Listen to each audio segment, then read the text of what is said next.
So when you started serving in your home church as an adult, they put you in charge of the Cub Scouts and the youth basketball team. So how did that prepare you for leadership? I think that when you are coming up and then you do make that change, people know that you have made the change. I know that even when I was in the Cub Scout, folk wanted to be in my troop because I talked to the fellows right. I would treat them right. I've seen some of those guys now, and they'll mention to me how they enjoyed and how I influenced their lives. And especially some of the guys that were on the 13 to 16-year-old basketball teams that I coached. I'll tell, they'll, now I don't even know who they are now because they've grown up and I don't know their faces. They forgot their name. But they'll approach me and call me coach. And when they say coach, but I know that they played on one of the teams that I coached. And I said, well, bro, you got to tell me who you are. I'm getting kind of up in age. And then they'll tell me, and I'll say, yeah. And then we'll sit down and talk a while. And then they'll tell me how much, I influenced their lives. Well, I never knew that I was influencing their lives like that. All I was doing was coaching them and wanting to win basketball games. So at the end of the season, we could get trophies. That was it, And whatever it took for me to get the best out of them, that's what I would do. I started coaching in, I think, 79, 78, 79.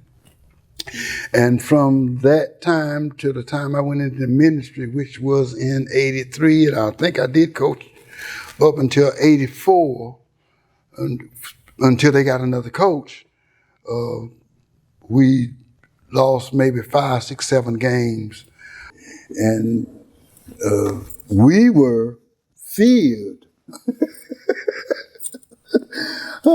in those days. Nobody wanted to play us because I took my basketball knowledge that I learned under Frank Jacobs and Coach Dave Oldham, which was the coach at Durham High, and taught them what the coaches had taught me. And that was sort of your beginning experience with leadership, sort of. Right. So describe how you went from becoming a Cub Scout leader, coaching, and how that led to ministry. Well, there again, being in the church, and our church had a lot of older members at this time. And I couldn't say no whenever somebody said, well, we want you to maybe say a prayer, or maybe we want you to preside. So I would say, yeah, I'll do it. And I assumed that they had a lot of confidence in me because they, again, around the same time, I was superintendent of the Sunday school.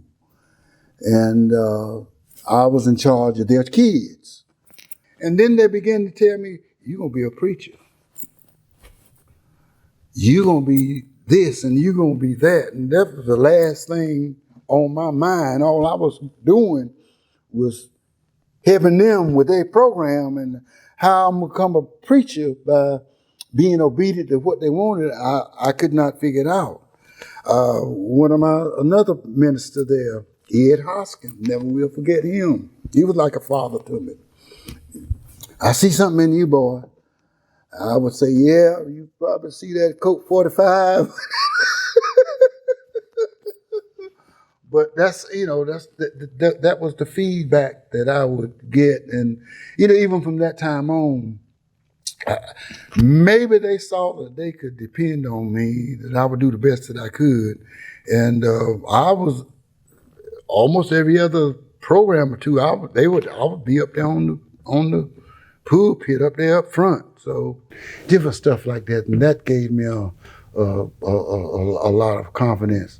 Now, when you can take 12, 13 boys to a jamboree with Cub Scout troops from all around, whether they were from North Carolina or outside of North Carolina, I know they were from North Carolina, and your boys win all these medals and stuff, then, and you had your hand on it directly, that kind of boosts your confidence. And when it boosts my confidence, it made me want to do better, the next time around. And there again, going back into the ministry again as a Cub Scout master, another friend of mine, Percy Chase from Community Missionary Baptist Church, my pastor and he, Dr. Thompson, were good friends, and they needed a speaker for their Scout Day. And so somehow he found out I was a Cub Scout master, so he invites me to speak to his congregation on Scout Day.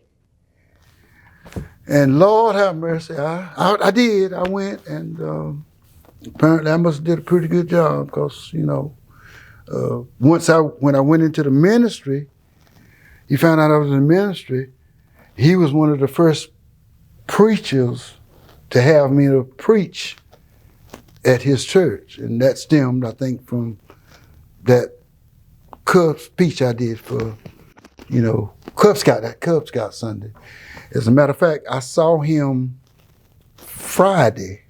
He was doing a revival at Huntsville Missionary Baptist Church over in Oxford, and he mentioned that during his remarks before he got up to preach. He mentioned that, so it had I'm sure it had a whole lot to do, because for him to think of that all those years ago. So I'm sure that even that you got 300-400 members in a church. Now my church was bigger. My home church was bigger than his church, but still, when you're home, it's different. But when you go off somewhere and you got that many folk looking at you, and you the center of attention, it make you think you did something. Now I'm scared as I don't know what, but you when you have time to think back on it, then you say, well, I must have did a pretty good job, and that kind of boosts your attention. But still, from that Cub Scout thing to the preaching a sermon there, I had no idea that that's what was going to transpire between then and there. No idea. Even though folk kept telling me, you're going to be this and you're going to be that, still hadn't crossed my mind to be a minister. Now, when it did happen, I put it off. Never thought that's what it was. But what happened was, at night, something would come into my head, and I couldn't sleep. And it took me a while to figure this thing out. I could not go to sleep until I would get up, no matter what time it was, and write what was on my mind down on a piece of paper. Then I would go back and lay down, sleep like a baby. Week or two, month 2, 3 months later, same thing would happen again. And I'm trying to go to sleep and fighting, trying to figure out what's going on, and then I would get up and write that down again, go back and lay down, go to sleep, no problem. And so I finally got up the nerve to talk to my pastor. I said, look, Doc, I said, I'm having problems sleeping tonight. He said, well, what you talking about? I said, well, stuff will pop up in my mind. What kind of stuff? Biblical stuff. Pop up in my mind, and I can't go to sleep until I get up and write it down. He said, I know.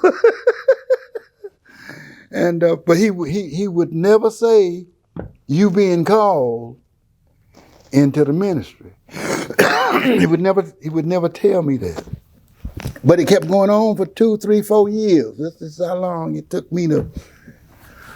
I finally went to his office one day. I said, Doc, I said, I believe I'm being called into the ministry. He said, well, I figured it was about time for you to come in here, you know.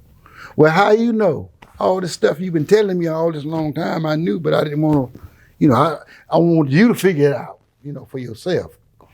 So that's how I got into the ministry.